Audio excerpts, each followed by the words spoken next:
Ayan mga idol, tatanggalin muna natin si Barako habang hindi pa natin naaayos yung kanyang gulong dun sa side wheel kasi sumabog yung kanyang gulong. Tatanggalin muna natin at ibabalik na lang natin kapag may ikakarga tayo na medyo mabigat. Pangsamantala muna natin tatanggalin.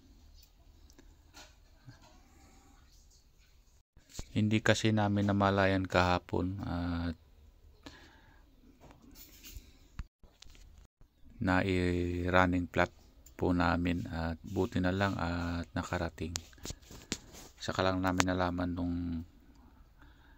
kami nakarating dito. Buti na lang at na iuwi namin.